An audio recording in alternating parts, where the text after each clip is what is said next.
Nerds. Introduction. Preacher. J'ai toujours eu conscience de n'être qu'une pauvre merde, mais je viens de me rendre compte à l'instant qu'il ne me restait plus qu'une marche pour atteindre le niveau 0. Y a tellement de types cool sur le réseau, des mecs qui ont réussi leur vie, des bobos qui emballent toutes les meufs qu'ils veulent, de grands orateurs en plus, des gars qui ont arpenté le globe en long, en large et en travers. Rien de tout ça pour moi, j'ai pas tiré les bonnes cartes, ni quoi que ce soit d'autre de plus en cher d'ailleurs. Voilà que je me réveille encore incommodé par un mal de crâne du feu de Dieu. J'ai même pas picolé. Ça aurait été la super classe, si ça avait été le cas, j'aurais plein de trucs vrais à raconter sur les chats. Non, j'ai tout simplement encore passé la nuit, la tronche enfoncée dans mon clavier. M'effondrer de fatigue, c'est devenu monnaie courante, mon lit ne me sert plus depuis une éternité, telle est ma façon originale de rejoindre les bras de Morphée tous les soirs. Ça n'est pas ma plus grande honte. Si seulement ça pouvait l'être. J'émerge vraiment complètement écœuré ce matin. Slip à moitié sur les tibias, je tiens Mac tout enflammé dans la paume de ma main. J'écarte mes doigts tout blancs et je découvre que je me suis encore éjaculé dessus. Va falloir que je nettoie la moquette. Bordel. Il y en a partout sous le bureau, même sur la multiprise. J'ai frôlé l'électrocution cette fois. Je fais basculer mon fauteuil à roulettes, mais j'hésite encore. Peut-être voudrait-il mieux me vautrer par terre tout simplement, et passer la journée à déprimer dans mon foutre. La gravité m'appelle. Elle m'invite à laisser tomber. Quel est le con qui a établi que pour toute action, il y avait une réaction? J'aurais sûrement dû céder à la proposition de cette salope de force d'attraction universelle. En relevant la tête, je découvre avec effroi qu'en plein écran, mon navigateur est ouvert sur la photo d'un petit canard en plastique jaune. C'est pitoyable. C'est cette image sur laquelle j'ai lâché la purée. Comment ce machin a-t-il pu susciter la moindre émotion en moi? Fallait vraiment que je sois crevé, très crevé. On va mettre ça sur le compte de la fatigue et l'occulté. Faut oublier sinon je vais battre un nouveau record en apnée d'estime, le seul sport que je pratique d'ailleurs. Bitchy. Putain, un matin de pluie. À croire que ces connards de matin n'ont que ça à foutre, de venir me fâcher au réveil. Dire qu'il y en a encore qui espèrent des lendemains qui chantent. Bon, quel jour sommes-nous? Lundi. Bordel de merde, je vais les lundis. Je sens que ça va être une semaine de merde. J'ai comme un sixième sens pour détecter les temps foireux, et là le sixième sens a actionné toutes les alarmes. Une intuition me prévient qu'il serait préférable que je me suicide. Ok, message reçu. On va commencer par la branlette matinale, j'aurai mieux les idées en place ensuite. Je n'en ai qu'à moitié envie, mais tant pis, ça ne pourra pas me faire de mal. Quelle est la vidéo porno du jour? Une double anale. On dirait la foire à la charcuterie, je ne comprends pas comment des types arrivent à se branler là-dessus. C'est pathétique, autant se branler sur un canard en plastique. Je vais reprendre la vidéo de jeudi dernier avec la pipe en gros plan. Rends à un frère. Je viens. Ah oui. Bon. J'ai bien éjaculé dans la quadruple épaisseur de mouchoir, rien n'a débordé, parfait. J'aime quand les choses se déroulent comme prévu. Direction les chiottes, chasse d'eau. Zou et boubant. Une bonne chose de faite. Ah, mon café est prêt. Combien de gâteaux secs ce matin? 6. Il y a du mieux, ils ont dû comprendre qu'avec une ration de 2 gâteaux par matin, il était difficile d'être réellement productif. Il me reste une heure avant de devoir me mettre à éplucher les rapports hebdomadaires de comptabilité, je vais me connecter un peu au réseau Delta en attendant. Je suis Shanlock sur le canal Compta, c'est la classe. J'aime cette sensation de puissance, ce pouvoir qui m'est conféré par les mystérieux Delta Beam.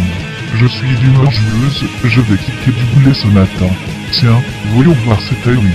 Nul, a-t-on idée de prendre un pseudo aussi ridicule? Allez, tu bannes parce que j'aime pas ta gueule, et bon vent connard. Putain qu'est-ce que j'aime ça, qu'est-ce que c'est bon. Si bon. Si. Raoui est meilleur de putain. Bon, j'ai encore des vêtements de rechange. Décidément, à chaque fois je me fais avoir.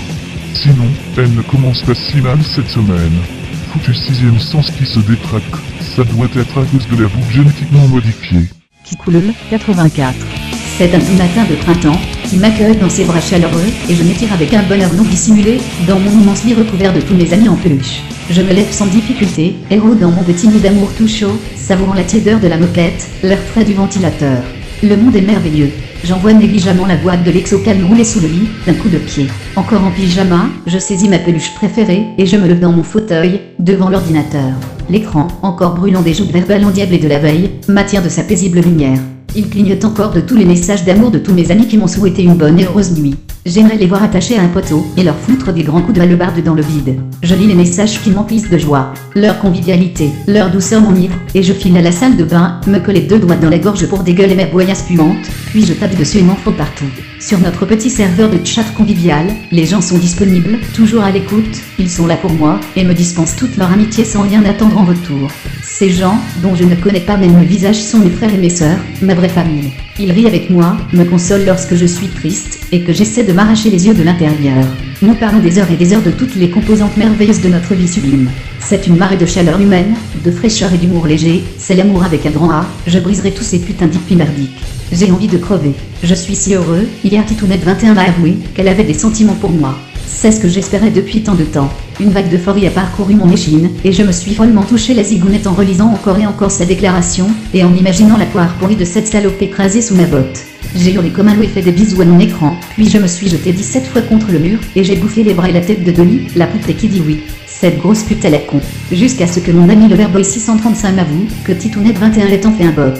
Je ne me souviens plus la suite, mais j'ai des putains de cernes ce matin, ainsi que des marques de doigts violettes autour de ma gorge. C'est vraiment trop génial, nous sommes tous entourés d'une aura magique d'amour et de bonheur au sein de tous les champs de fleurs que sont nos vies. Marg. Akalo. Mal de crâne. Saleté. Les yeux qui tirent vers l'extérieur, du mal à fermer les paupières, du mal aussi à regarder la lumière. La petite lumière crasseuse, comme un trou du cul de mineur malpropre, qui fuit à travers les volets métalliques, que j'ai oublié d'ouvrir, hier, tiens. Encore passé une journée de merde, donc. Vie de glavier. Je déteste me réveiller. M'endormir, aussi. Je déteste perdre ce temps, et surtout, le contact avec ma vie. Déconnecté. Mais ce matin, il est 16 heures passées. C'est pire que jamais. Comme tous les matins. Une espèce de tension, entre l'excitation et le désir que cause, dans mes tripes, mon écran encore froid et éteint, et le dégoût que je m'inspire, moi, l'alarme, l'addict. Tu sais ce que je vais faire? Ma merde. À qui je parle? Je recommence à parler tout seul. Bref. Je vais retarder. Comme quand j'étais gosse et que je me retenais de chier le plus longtemps possible. Le vieux truc freudien. Oh, allez. Comme aujourd'hui encore. D'ailleurs j'ai oublié mon enfance. Aucun souvenir. Pour me faire patienter, je passe à la salle de bain. Belle gueule, le playboy, le héros, tiens. Des muscles en yaourt. Des mois que je n'ai rien fait, apparaître assis. Oh, des années, même, je crois. Teint de cire et de cendre, dents jaunâtres. Pourtant, j'ai une brosse, mais à 5 mètres de l'ordinateur. Au bano. Yeux chassieux. Plein d'assez de matière pour m'entourer l'index d'un spaghetti de crème verdâtre. Un coup de flotte sur le visage, et à l'ordi. Putain, à chaque fois, c'est pareil. Je m'assieds, et j'ai la gaule. L'ordi charge, qu'est-ce qu'il va m'afficher, comme salope en desktop? Aujourd'hui, je me prends la bite et j'attends, avec des tremblements de la poitrine. J'ai modifié l'auto-XC moi-même, pour ralentir ma machine en démarrage, chaque matin, pour prolonger le plaisir. Et quand je suis prêt à agir, la pute du jour apparaît. Blarf blarf blarf blarf blarf. Prends ça dans ta bouche, pétasse, tiens. Bon. Je fais ce qu'il faut faire, et ça y est, je suis prêt. Jean de l'esquif. La merde réelle, le nerd, le glauque, s'endort dans la giclée d'hormones, qui lui parcourt les artères, s'enfonce dans l'inconscience. Et à mesure que j'ouvre les fenêtres de mes 6 forums et de mes 4 messageries, l'autre renaît, à Caillot, le fort, le noble, l'homme qui claque. Une réputation de tueur, d'avocat du diable imbattable dans les débats, de séducteur implacable, de salaud idolâtré. Le cador. Je pars dans mes tripes. Jeu de rôle, administration et modération. Forum littéraire et philosophique, maître et mentor, boule danse de mépris. Messagerie, trou noir de fascination brute, centre de gravité abhorré et adulé à la fois, machine à détruire les faibles et les sensibles. Je me reprends la queue. Tous ces messages, tous ces héros qui se sont encore inquiétés de mon absence. La semaine dernière, une pisseuse de 14 ans s'est tuée pendant mon sommeil, j'étais déconnecté, elle s'est suicidée. J'en ai tellement crié de jouissance, au réveil, que ça m'a fait vomir contre le verre de l'écran. Utilité sociale? Zéro. Je suis à Caillot, et je les encule tous.